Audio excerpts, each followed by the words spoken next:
Hello, everybody. Welcome back to the Prospero.ai stock market live streams. It's good to be back with you all. I see we have Marcine in the chat already. Hello, Stephen and all. We got another great set of topics to go over today. The stock markets or the indices are green across the board. We are seeing the QQQ and the Russell lead the way today, followed by the SPY and the Dow Jones. But a very green day.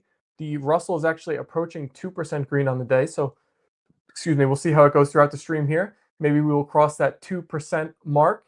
I'm seeing Mario in the chat as well. Hi, all. A good day on the street. Yes, it is. Everybody, sorry also, by the way, if you were in our Monday stream, we got disconnected by accident when we were doing the model portfolio transfer, and then we just scrapped the rest. But we will be doing the model portfolio today, so don't you guys worry. And we're going to do a big model portfolio update. So we're going to be switching over at about 3:40 today and doing the model portfolio. But let me take you all through some of the topics we have to cover here. As always, like it up if you're watching on YouTube or X. Very good for the algorithms as we're trying to grow the streams. And we've been doing really good with the views and likes. So appreciate you all coming back into another stream. Let's take a peek at the QQQ and SPY net option sentiments. Wow, we are seeing quite the separation here in QQQ and SPY. Currently getting a 44 reading for QQQ and a 0, a goose egg for SPY. So we will have to ask George about that. We are seeing some macro things going on. The Supreme Court was going over tariffs today, and it's looking like they're going to be ruling against some of the tariffs. I was looking at Polymarket, and their bets on will the Supreme Court rule in favor of Trump's tariffs are plunging from 41% down to 28% odds right now. So maybe weighing on the market a bit, although we're seeing the markets in the green, but maybe people are hedging with the SPY. A lot to digest with those updates there. JC and Johnny are in the chat. Hello to you both. We are also going to be discussing today, which I feel like this is the most interesting story of the day, the fact that Michael Burry now has 80% of his portfolio short and 66% of it is in Palantir and 13.5% of it is in NVIDIA. So a very, very, he's standing by himself, shorting those companies that much and being 80% short. He really must have some belief that the time is now for this AI rally to come to a close and the valuation increases we've been seeing. Obviously, Michael Burry famous for the Big Short. So this, I guess, would be the Big Short 2.0 if he's correct. But he's really risking a lot going that heavy into these trades. So we will discuss that in detail. On Monday's stream, we went over the OpenAI, Microsoft, and Amazon news, and we posted the clip of it on our YouTube channel. So if you didn't see that, you can check that out. The video is doing great. One of our most popular videos through the first 2 days of posting. So hopefully this Michael Burry discussion, is interesting enough. We'll post that clip as well, and hopefully it does well. Dewey Trong in the chat. Good afternoon. Nick Chuchuat is here. Hi all. Hi Stephen. Hello to you all. Welcome back, everybody. We're going to be going over some companies that have reported already. Lemonade stock popping today. I think it was up as much as 30%. I haven't taken a look at it in a bit, but let's see here. LMND, which has looked good in Prospero.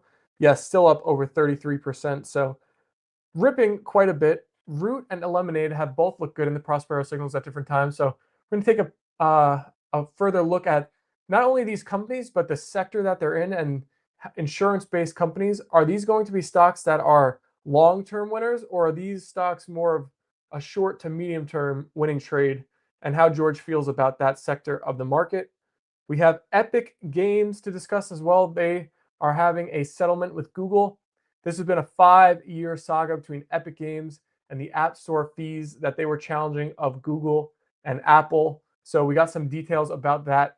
It looks like it's coming to an end, at least with the Google side of things. We'll see what happens with Apple in the future, and how it'll affect these mega cap tech giants in Apple and Google once the it's finalized completely.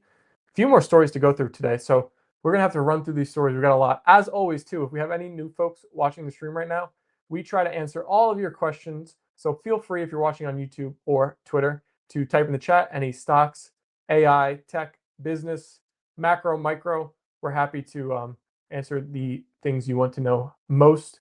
I see Sean said green today, but it's been a very tricky week. Seems like despite strong signals, earnings results have been wildly unpredictable. I have noticed that too, Sean.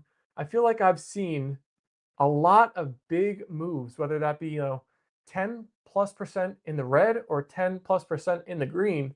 It just seems like a lot of companies are moving a lot based off their earnings. Nick, I believe these are some of the, wow, we have a busy earnings week, huh? IHRT, LEU, App, and Hood all to report still. Nick said, I hate Nightbot. I forgot. I have to check our Nightbot. I don't know why it does that. JC said, haha. What's up? Also, how do I say this name properly? Sakif Insani, good to see you in the stream. What's up to you? All right, where did I leave off on our topic? So we're going to be bringing up Bitcoin on the stream today. I don't think I've said this yet, because Bitcoin actually went down below 100K for a brief moment. It has reclaimed that level as of now, but in the last 5 or 6 months or so, since May, Bitcoin and MSTR have traded very differently. Bitcoin's about flat, and MSTR is down 37%. So I want to ask George, which does he think will catch up with the other? Will Bitcoin go down towards where MSTR has gone, or will MSTR climb back up to where Bitcoin will gone? Has been either one. If they make that move, will be a big move that you can capitalize on. So we'll see what George thinks there. Okay, OpenAI, since the launch of ChatGPT, I don't know if you guys have seen the chart that was going around on social media, but has had quite the impact on the total job openings in the USA. There is a chart going around, which I have on my phone. I wonder if we'll be able to share it on the screen at all. But if not, you could probably just look up like ChatGPT launch versus job openings, and you'll probably see the chart. It overlays the S&P 500 with the total job openings, and it gives you the exact moment that ChatGPT was launched. And it's crazy because these things have tracked almost perfectly together since the year 2000. And then right when this happened, complete opposite directions. Job openings declining, the stock market ripping. So just fascinating stuff there. And once you see the impact like so clearly on a chart like that, it's hard to dismiss the effects we're already seeing of AI. Everybody worries about the impacts they'll have on the job market going forward, but it seems like they might already be here. Nick said IHRT is next week, but they're moving a lot this week. Okay, I gotcha. Take-Two, I think, is happening this week if you're a GTA 6 fan. We have covered the Take-Two story over the course of the streams, Nick. It's been funny because we covered Take-Two, I think. So we've been doing these streams literally for like probably 2.5 years now. I think we covered GTA 6 launch like 2 years ago at this point because their original launch date was like so long ago. It was like 2024, I think, at the end of the year. And they've delayed it and delayed it and delayed it and delayed it. But I think it's finally supposed to be coming out, what is it, May 2026? Something like that. I think that's correct. So the stock has done well. I've been tracking the stock. It's kept going higher in anticipation of GTA. So we will look for that as well.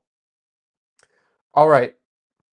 Novo Nordisk, 2 more stories to bring up here on the stream, reported and has gone down again. Not a stock that has worked in 2025 at all. Down about 46% year to date. It was once a high flyer, and everybody was so excited about the weight loss drugs, Wegovy, Ozempic, and the like. Doesn't seem to be having such the craze that it used to. They actually lowered their guidance for their growth outlook, and doesn't seem to be, every time the stock has hit a bottom, people have been like, I think it's trading at a low valuation. Everybody's like, I think it's going to hit a bottom here. Nope, it just keeps on going lower. So we're going to take a look at it. We know the healthcare space was an unloved area of the market for a while. Maybe this is a diamond in the rough. We will see. Last but not least, on the stream today, we will discuss the median age of first-time homebuyers in the US, which hit a record high, But I don't think this stat is something you want to be hitting a record high if the economy is in a healthy place. We'll give you the details of how old first-time home buyers are on average when we get into the story. But it is pretty crazy to see this trend in age of first-time home buyers in the U.S. of A. And at the end of the stream today, as usual, we will get into the model portfolio update, which I think we're going to be making some big switches, especially if this QQQ and SPY net option sentiment stay as separated as it is right now, currently at 44 for QQQ and 0 for SPY. Dewey said AppLovin earnings report today. Let's see. Let's check out App and Prospero. It's been a favorite of the Prospero signals, so we will take a look here now. AppLovin currently has a net option sentiment of 96 in Prospero, upside breakout of 76, downside of 43. All numbers staying strong in the Prospero app for AppLovin. But like somebody was saying before in our chat, we've seen a lot of stocks make huge moves on earnings today, or not just today, this earnings season. So we shall see. We shall see. Let's check out Robinhood as well, which has earnings. Hood is currently ranking at 96 in net option sentiment, 95 in upside breakout, and 33 in downside breakout. So great signals for Hood as well. Hood has been on such a torrid pace this year. I think they're up over 200% year to date. Let's take a look. I have a feeling they're going to need to crush earnings to make a good move. They're up 273% year to date. All right, wait, let me see, since we're waiting for George still here, I can pull up this Nightbot because the Nightbot is being naughty. So we're going to try and put the Nightbot in timeout. We'll see if we can end this moderation. Aha! I see what is enabled here. All right, I'm unenabling excess emotes, excess symbols, links. You guys can go crazy in the chat again. The Nightbot has been put in the corner. Sorry, everybody. All right, you should be good to type whatever you want now without getting scolded by our Nightbot, which is just supposed to be sharing links. Sam put in the chat ASTS, NBIS, UUU, all stocks that have been very good this year. You want to take a look at them in Prospero. ASTS currently has 92 upside, 38 downside, 86 net option sentiment. So holding well in all of the signals. What else? NBIS. Is NBIS in Prospero? Let's take a look. Yes, it is. 90 upside, 93 net option sentiment, 18 downside, 90 growth. Wow. That's very good. U. Let's take a look. 81 upside, 71 net option sentiment, 90 growth for UUUU. So all of those companies are ranking pretty high in the signals, all very high growth companies. Airbnb, I want to kind of play it, but their social score is 1. Their social score is 1. Oh my gosh. Wow. I wouldn't expect that from Airbnb. I thought they had a pretty good social. Just off the top of my head, I would think, oh, a lot of people like Airbnb, talk about Airbnb. I would think their social score would at least be like in the 50s, 40, 50, 60 range. Wow, 1. No love for Airbnb these days, huh? They do have a bad chart for their downside breakout as well, increasing throughout the history of it, and now all the way up to 58, while their upside is just at 43. So not looking great for Airbnb there in the Prospero signals. I think they already reported and had a fairly negative reaction. Hello, George. Welcome to the stream today. Good to see you. Hello. We got a lot of people. Am I delayed? No, I'm not, right? I don't think so. Yeah, I was trying to get this camera right. The lighting, I don't know how to since I moved, I changed it, but I just feel like I look very washed out. I think you are delayed slightly, but not too bad. Not too bad. I think it's good. We're good to go. Mario said Iron is running today. Iron is running again. What's new? Iron is up so much. I feel like always, but let's take a look at Iron. Let's see. Iron is up almost 13% today, hitting a new all-time high. So yes, you are right, Mario, a stock that has looked great in the Prospero signals as well for a while. We got to get through some of these topics though, and I think we should start off with the QQQ ranking in the net option sentiment score in Prospero at 44, while the SPY is at 0. Now, we thought the divergence in these two was big on Monday. We are seeing this continue even more so. And what do you think the cause of this is? We're seeing the markets be in the green, doing pretty well today. So what are we hedging now with the SPY, do you think? And why are we seeing that at 0 while the QQQ remains bullish? I think it's, it's behavior that we've seen before this year, right? Hello, Sam. And I think that behavior is people needing to respect the bullishness on tech, but being worried with the macro. I think people were rightfully kind of like, taking yesterday pretty seriously in terms of what it means for, the confidence of the market. It was not a very confident day yesterday by any means. And we're seeing a big news story developing today with the Supreme Court taking another look at tariffs. And it looks like they're going to probably rule against some of these tariffs, at least by the way the poly market odds are ranking. There's a bet you can make Supreme Court rules in favor of Trump tariffs, ? And it has plunged from 40+% odds, which was still below 50%, to now it's at 27%. And I think there were some bad headlines today and some intense questioning about these tariffs. What's your latest thoughts on the tariffs? If they were to be pulled back now, would that be bullish, bearish? Is just the uncertainty of it all mattering? It doesn't seem so. We're at near all-time highs. So what's your latest thoughts on honestly, that? I think the market will react negatively to the uncertainty. But I don't think it really changes much. The tariffs weren't really the tariffs, right? The tariffs were negotiating tactics. I think most of us are, agreed on that. If anything, I don't know how much the Trump administration is very good at being like, we try one way, then we try another. So it might change very little. I mean, it could be a bull case if there's no more ideas on how to threaten China with tariffs. Obviously, these are big bear events when that happens. That remains to be seen, but that's what I would consider. We got some bear drag on the uncertainty, and then we have a bull case on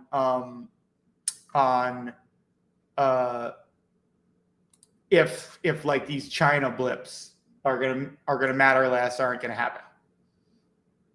Well, that's actually the first I've heard when you said that literally if the tariffs were just purely negotiation tactics, and maybe the administration doesn't even mind if they're removed after this. Could that be the case? Yeah, I mean, I don't think it's easy to point to exactly the impact it's having on the economy, Yeah, I mean, stocks just keep on ripping. And actually, one of the most interesting stories I think we're going to discuss today is the fact that a very famous investor is calling the end to the AI and high growth tech stock rally. So everybody probably knows Michael Burry, the famous Big Short investor. He is back in a big way. It was released with a 13F that nearly 80% of his portfolio is now short, and in two names, with Palantir being 66% of his entire portfolio short, and Nvidia being the other 13.5%. So nearly 80% of Scion Asset Management. I mean, he is going out off on a limb by himself here, which I don't think is anything new to him with the history he's had in the markets. But still, he's got to have some sleepless nights, seeing these stocks rally, being positioned so short, such a high percentage of his portfolio. Do you think this will end up good for him? Is it going to be the Big Short 2.0? What can he be seeing, and why would he himself be so confident in this trade he's put on? I mean, I'm never inclined to disregard what Michael Burry's doing. And there's a specific reason. It's because he is very comfortable doing his own analyses. And like you've heard me talk about, like, I think I tell on this stream sometimes that the most important lesson I ever learned was like my first boss out of college sitting me down and staring me in the eye and telling me there are no shortcuts. I think that I try to implore other people to do that. Like, yeah, we try to shorten the learning curve for you, but there's no substitute for learning things, doing your own research, doing it well. Michael Burry has made a living out of doing his own research, and there is no way he's putting his finger to the wind and saying, now's the time to bet against Palantir and NVIDIA. The issue as I see it, though, is that I do think he has real data. I'm not sure this rally, at least to the degree of certainty as, say, the Big Short, is operating in a data set that isn't some, lower probability event than, I agree. I was in that situation. I worked at Bear Stearns in the summer of 2006. I know what a mess that was. Actually, funny story, I actually turned them down. I am proud to say that I worked at Bear Stearns and I did not go back, even though they offered me, a more elite internship position, because even as a 21-year-old, I was like, I didn't have the data, but I did go through a lot of those mortgages. I did see what a mess it was. And I said, I don't know what's going on here, but I'm not sure it's sustainable. So yeah, I think that, I think you got to take it seriously, but I'm not sure I'm ready to join him in that bet. Well, this is the thing. In the Big Short, like, there was many months, and I think even maybe more than a year, where he was like wrong until it finally went right for him. Do you think this could be a similar scenario? And also, do you think there's like any chance that, he's putting so much of his portfolio into this trade, like, there seems to be no risk management practices here. Could this really go wrong for him and not end up working like the original Big Short did?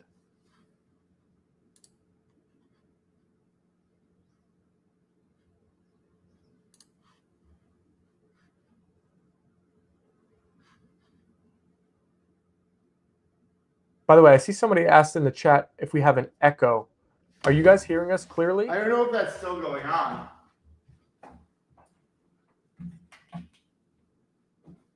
I don't know what's up with my computer today. It's being annoying.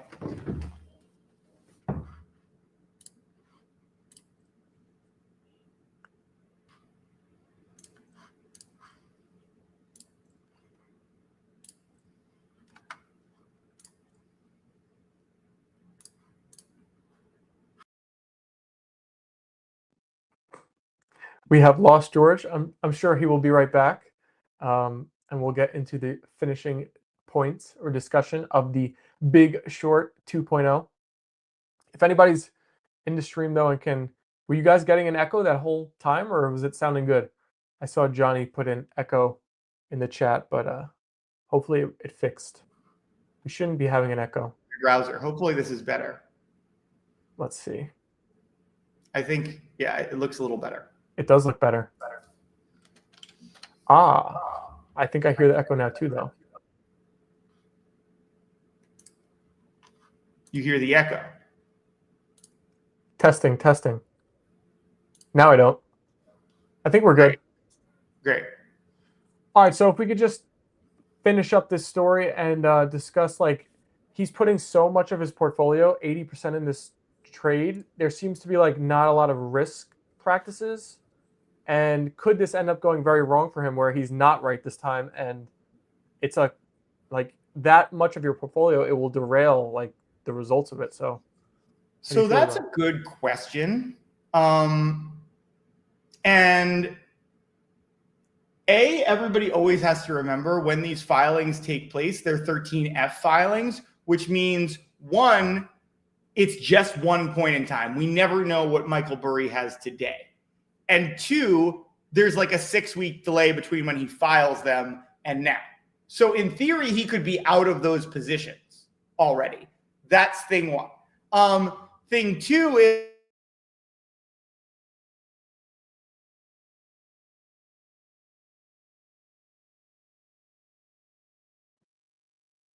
Do we lose George? Hello, stream. Do you still see me? George froze. I don't know if I froze or George froze. This is one of those days, though, with the technology not really cooperating. I think we talked too harshly about Sam Altman on Monday. Maybe yes. George is back. There we go. Yeah, I don't know what is going on today. It's very annoying. So yeah, even if he doesn't have risk management practices, which a lot of funds do. Like he has a lot of funds have a max loss of like 20% before you can exit a position or whatever. So options, that could happen pretty fast.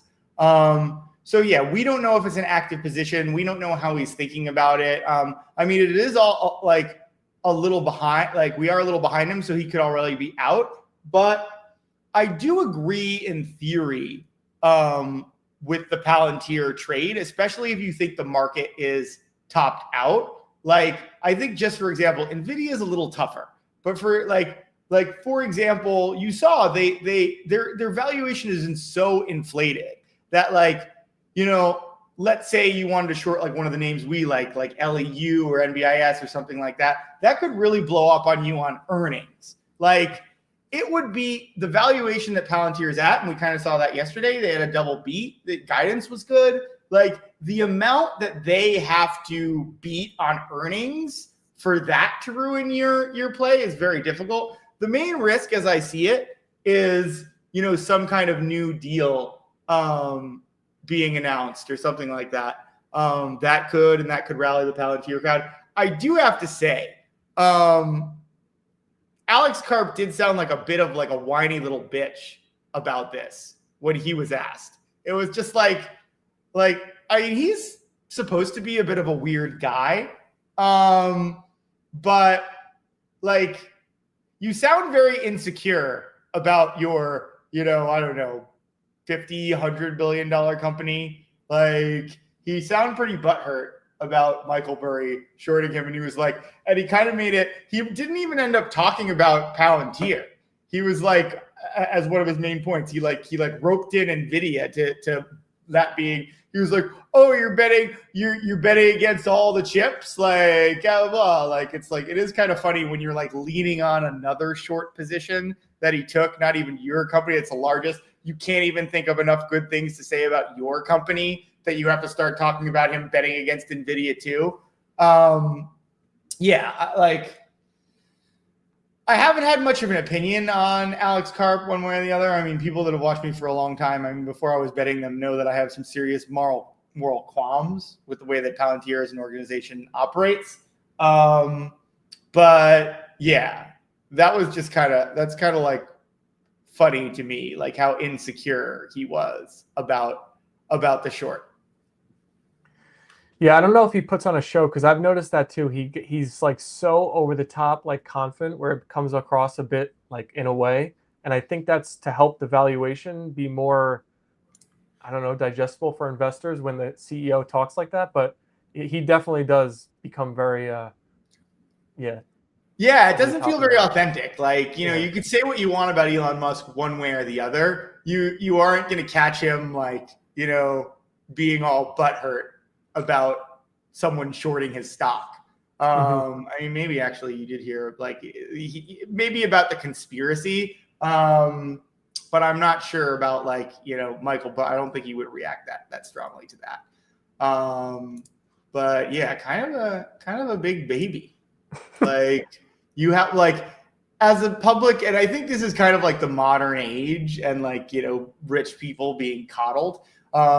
I actually remember Alex Karp saying that he didn't really date because he was too poor and then too rich. And that was also a pretty lame thing to say because like you're basically devaluing your personality entirely by saying that. You're just like, oh, well, nobody would date me not for my money. And now I have to be too careful because I have money. All the people dating me, like, yeah, you're really saying your personality is pretty bad. Maybe I do have a lot of things to say about Alex Karp. But yeah, I think that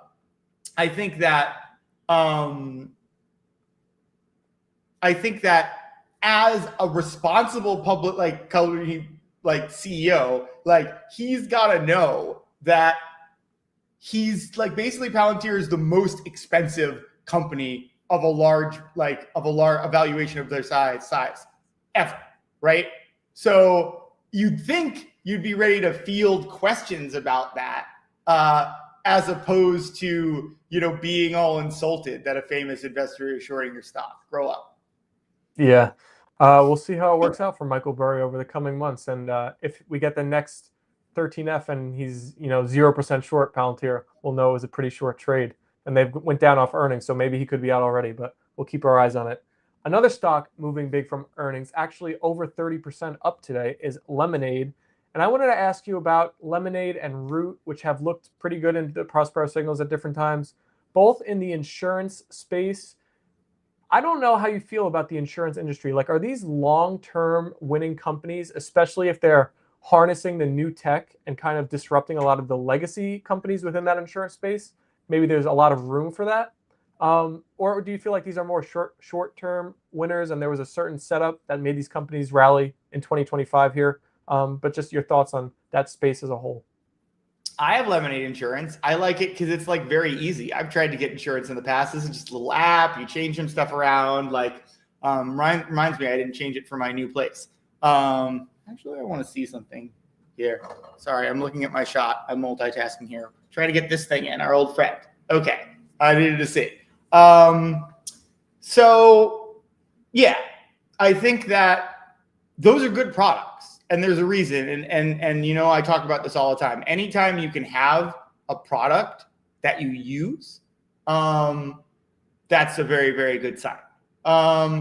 So yeah, I like it for that reason. And Root, I don't have as much of an opinion on, but I do think these tech-enabled companies, lower costs, another thing that insurance companies have, is they have to pay salespeople. If you could run ads or do referrals or whatever, I think I found Lemonade just Googling insurance. So yeah, if Googling insurance, let's do a little what kind of insurance does Root do? I'm gonna ask ChatGPT. I'm saying I need some insurance for my home. What is the easiest way? And I encourage people to do this type of thing, especially now that hey, we know how people find things. Let's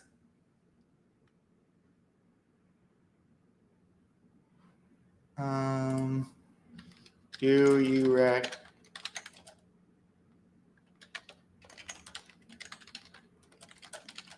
I'm asking, do you recommend any providers for the ease of process?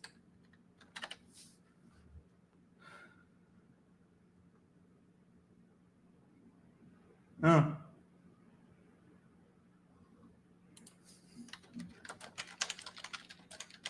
They recommended State Farm. See, this is why we do this. I'm looking for renter's insurance because that's what I said. Do you think companies? I have a question. Sorry. Do you think companies will be able to pay to get in these searches in AI one day, or no? Do you think they're always going to be organic? I don't know. That's a really good question, actually, right? Because part of me is just hey, you can pay for anything. But part of me, is wondering if it's if this model, because people don't pay for Google, right? That's the difference. You don't pay for Google, so they're just selling those queries to the highest bidder, right? But if everybody's paying for ChatGPT, it's an interesting question because part of what you're paying for is it's giving you good answers, right? So are they willing to just water down, right? Because run the thought experiment. If ChatGPT started to give you sponsored things, you'd probably just switch to a provider, another LLM that didn't do that. We've actually had a few people find us now through LLMs, including a VC, which is very interesting. So we're actually doubling down on what's called AEO right now. That's one of the things that we're doing following the crowdfund. So what we're trying to do is make blog posts, reach out to lists of AI companies that say like, hey, have you heard of us? Maybe we can make this list. It's a listicle strategy, I believe the company we're working with calls it. So yeah, I think that is something people are going to do more and more, earn the results, right? Because it's very like, I don't know which way that's going to go. But it's certainly an interesting question. So I know we wanted to do our switch over on the earlier side, so let's rapid fire a few topics here. Firstly, yeah, we could do it at 3:43. Okay. Epic Games and Google coming to a settlement after a long-term battle over the App Store fees. Epic Games is the creator of Fortnite. This has been going on with Google and Apple and Epic Games for 5 years now. Looks like the fees are going to be lowered from 15 to 30% to 9 to 20%. And Apple App Store entirety of 2024 made 103.4 billion, or generated. Google's generated 46 billion.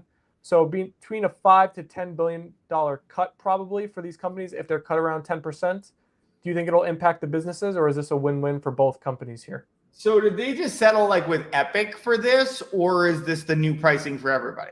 They did. They just settled with Epic, but I would have a hard time seeing other companies not want the same thing, right? Yeah, it definitely opens up the door, but maybe their theory is like you're going to have the means to take them to court before like that actually happens.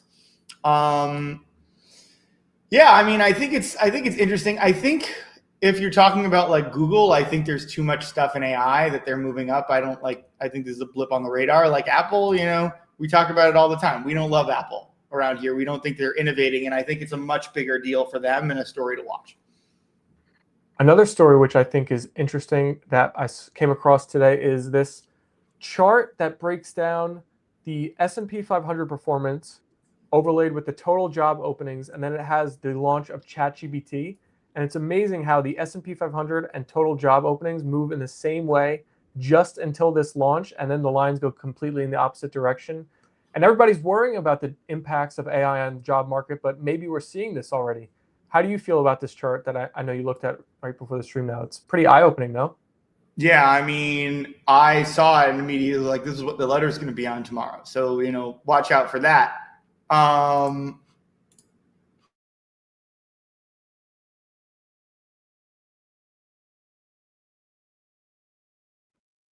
George, come back. Oh, no. Well, last time this happened, it was brief, so I'm sure George will be right back. It gives me a moment to thank the 1,500 of you that have been in the stream today already for tuning in. Definitely like it up. I saw we hit double digits on YouTube and we got a good amount of viewers, so appreciate you all being here. If you're watching on X, do the same thing. Drop a like on the stream. We appreciate it. Hey, he's back. Very annoying. I don't know what's going on today. Had it, now it's not doing it again. Like, yeah, whatever. Anyway, it was a very scary chart. It basically showed that since ChatGPT has launched, job openings are pretty much going straight down as the S&P goes up, right? And that's probably the scary part, because traditionally if job loss is happening, the S&P is not going to go that way. So what's scary about it is normally there's an incentive for the government to stimulate jobs, right? Because they want to help the stock market, right? But if the stock market's doing well, I'm not sure that the government is going to do that much to stimulate jobs, especially like, Powell always talks about the dual mandate. I think Powell's replacement might be pretty purely concerned with inflating the markets and not very concerned with helping the job market. So yeah, I think that's a scary time ahead. Hood earnings, we're holding through hood earnings. I mean, this has been a big market rally. Like, we've all been here, right? I can't say I'm ever certain about an earnings, but it stands to reason that Robinhood did well this quarter with the way the market's been going. this is probably like one of the more comfortable I've been going into holding in earnings. You know me, I'm always pretty conflicted about it, and I'm probably setting myself up to be wrong here. But I am feeling good. So one more topic for me to bring up on the stream today. The median age of a first-time home buyer in the US has hit an all-time high and crossed the 40 mark for the first time. So a 40-year-old is the median average first-time home buyer now. Just 4 years ago in 2021, it was 33. And if you go back to 1981, it was 29. So not a great trend here in this statistics. Do you think we can continue seeing this age increase, and just how do you feel about the economy with this number we got? It's pretty alarming. And I think it really just speaks to, the wealth gap, right? And I think part of that is like the fact that there are houses being bought, but I think there's a lot of people whose houses are like, 20 somethings whose houses are being bought by their parents. So that's who's on the paperwork. I think that's what we're seeing now. I think we're also seeing accumulation in multiple houses, but I do think that we're definitely seeing a change. And I mean, everybody talks about the wealth transfer of the boomers dying. So we might even see that age like that go down a little bit from that wealth transfer. But yeah, I think it's a very scary and it's a sad trend, right? I wrote an article on this a little while about the like American dream dying. And I think that's a real thing, right? It used to be that you could get, graduate from school, get like even a decent medium job and buy a house soon. Like that was the American dream. That's pretty much dead. And that statistic is the nail in the coffin. Yeah, Sam looking like he agrees with you in the chat as well. But it is time to do the switch over, and hopefully we will see everybody on the other side. Unlike Monday, it looks like we are still live. So that's a good, we're off to a good start here. For those that were in the Monday stream, this is when we cut out on you guys, but we are doing the switch over. It's going to be a good model portfolio update. If you're new to the streams, we make live moves, adds, and drops to the model portfolio. So you get to see what George is deciding to do today. And it's going to be an interesting one because we are seeing such separated signals in the QQQ and the SPY. Although I do have an update for you all. The SPY has risen off the 0 mark. It is all the way up to 7 at the moment. So not in the basement anymore, but still not that high. The bull bear line for us for these metrics is the 40 mark, which QQQ is still above at 42. But yeah, SPY and QQQ looking very different there. Looks like tech is more favorable at the moment. Let's see how the markets have done while we've been live today. So the Russell is a bit higher, but it did not cross the 2% mark just yet. 1.84% on the day. QQQ still up. SPY, Dow as well. VIX down 8%. Hello, Chastes. Welcome to the stream. Thank you for joining us. Yeah, I didn't exit out this time. So this is the new Prospero.ai lab. I got a new computer, so no more. That old one was giving us delays, and I think we're smooth, crystal clear on this. Looking good. I think the connection improved on the last one, though. It was just at the start. I don't know. Like sometimes it's temperamental. I think time to buy a new laptop too. We can't be having these issues. Okay, let's do this. We want to go quickly because I want to get like all my earnings positions in properly. That is why we were moving with some brevity. What was the bull bear line for QQQ and SPY ever at 30? It's been at 40 for a while now, but Sean said he thought it was 30 at one point. Yeah, a while ago. Yeah, that's a good memory. It's been a while. I've just kind of kept it here because it hasn't needed to be moved. But in the bear market, yeah, it definitely needed to be a little more sensitive. Okay, what are we doing here? We just need to get the tunnel up.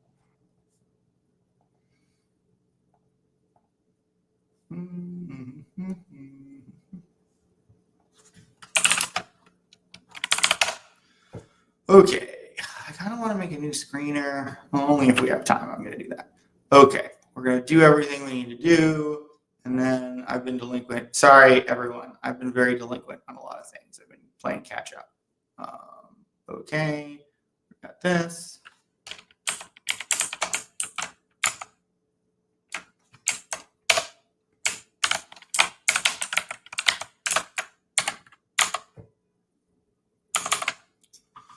Okay, SPY QQQ. The QQQ is 45, SPY is 3 on the latest update.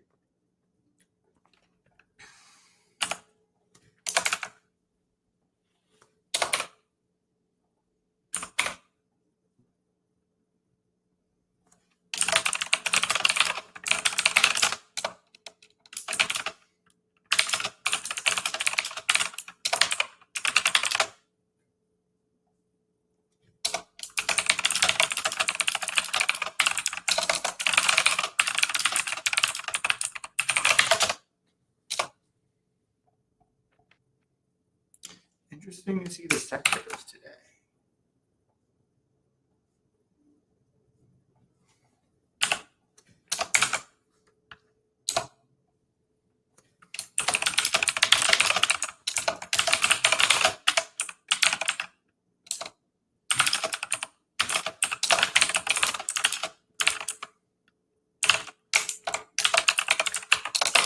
We'll look for consumer cyclical long exposure and consumer defensive bear. Gotta have the symmetry.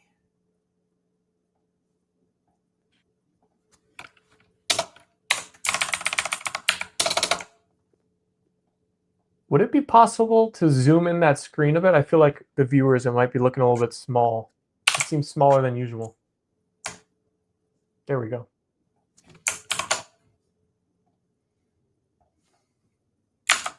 No Nick problem. is asking if we short IHRT here.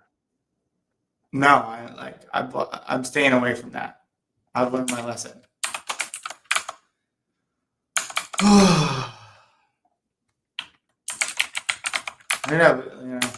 Maybe having a better year if we didn't tangle with that. But my guess is people knew about that early.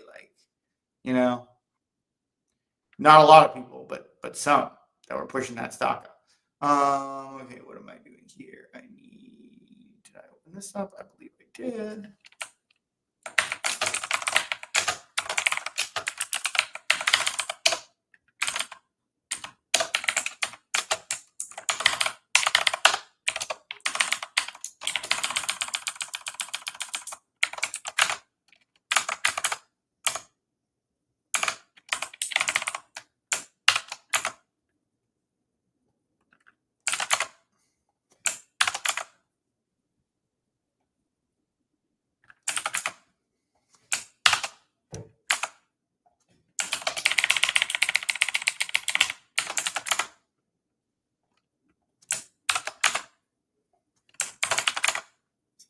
Chas commented, I thought lowering rates was supposed to help job markets and hiring.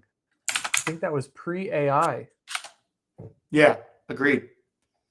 36.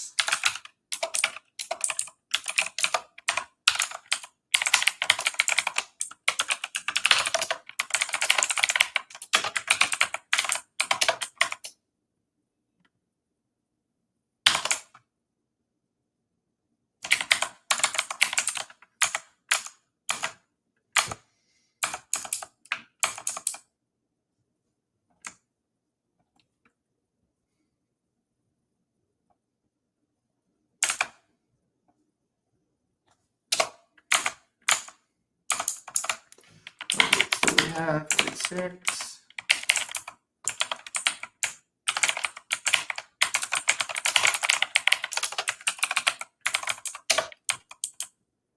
Damn, that is a lot of. At some point, I need to track that down. WTH is going on there. All right, so we definitely need to add some of these. Real estate's good.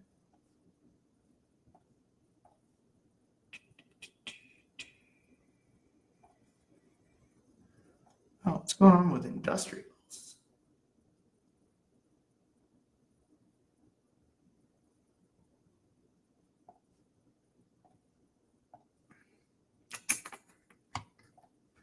Let's get that. All right, any of these, we already have some lemonade. Any of these look interesting? Amgen, no.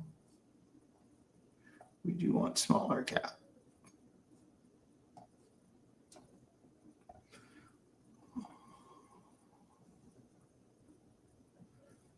Interesting.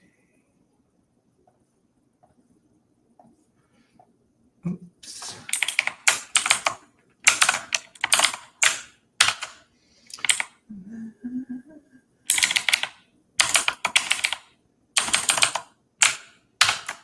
Got a lot of industrial.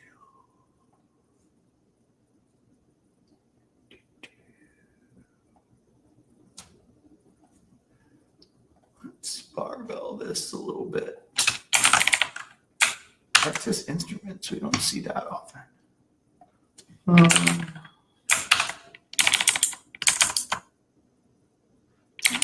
CALSN. SSB.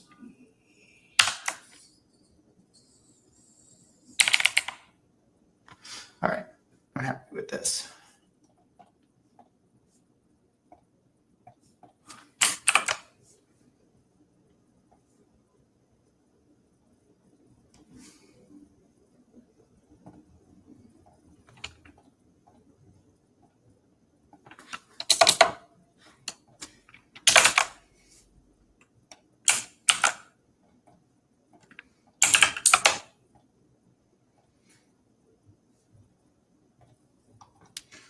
All right, this is done.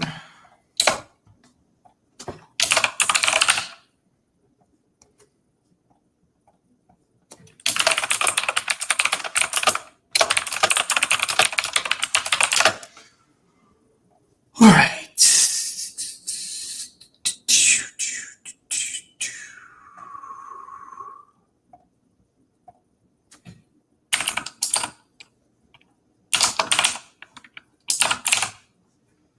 Okay.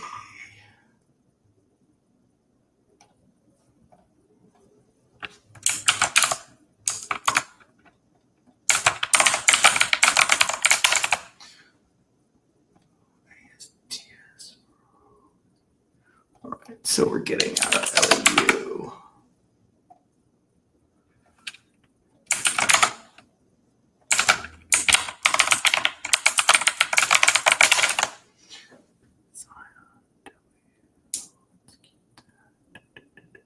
What's NWS net option sentiment? Let me know. Wayfair win? No, we're going to hold it one more day. What about Powie? All right, you're going to tell me about NWS, right? Yes, it's at 60.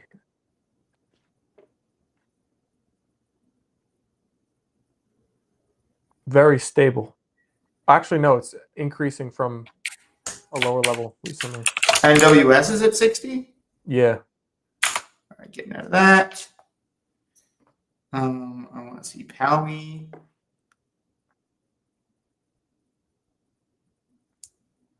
$80. Oh, Jesus. We should have been out of that before. Okay. Let's look at W. 47. Okay, I feel good about that. And then we have 1, 2, 3, 4, 5, 6, 7. 7, and then 1, 2, 3, 4, 5, 6, 7, 8. And then we're getting 7 and 8. I want to add 1.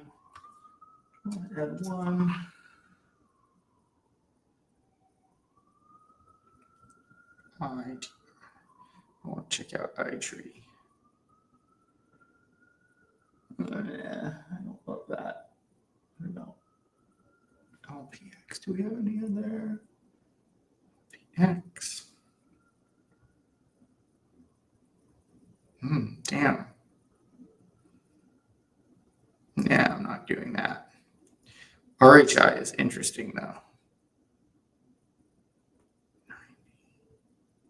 I mean, it's a staffing company.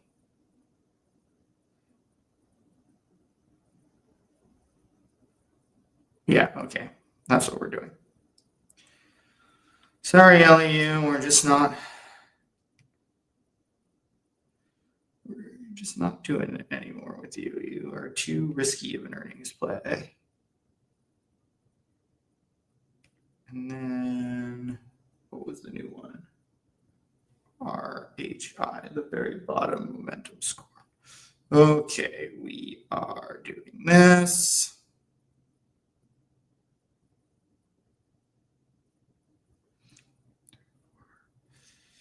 Exit LEU.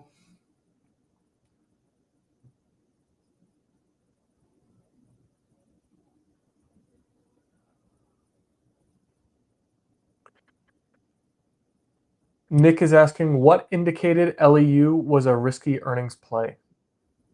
Perplexity. They said it was a very volatile earnings play. So it's that. And then it's also that, let's see if I can even pull it up. What it said. Let's.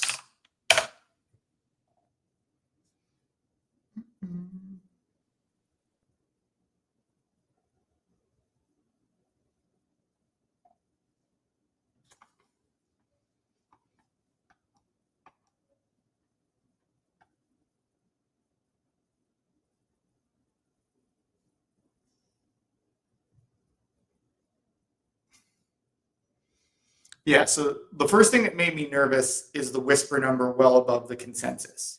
They have done well, but my issue is mainly this, that I do think they're more likely to beat than not beat, but the higher whisper number makes me nervous. As well as it's just run so much. I think there might be more downside to a not beat than upside to a beat. I'll probably like regret it. And maybe what I'd honestly like to do is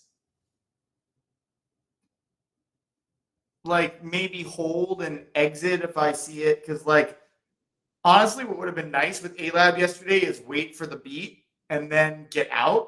So if people are going to trade after hours, I don't know. I think it's probably too risky. I wouldn't recommend it. That's my final thing. I just exited it, obviously. But to each their own. All right. Any questions? I have a minute, but I do have to go right at 4 today. I'm not seeing any new questions. I'm glad we got everything in, and we had quite the viewership today, crossing 2,000. So another good stream. Thank you, George. Excellent. Thank you. Best of luck, everybody, if you're holding any stocks that are reporting today, and we'll see you all Monday, 11 a.m. Have a great day, everybody. See you soon.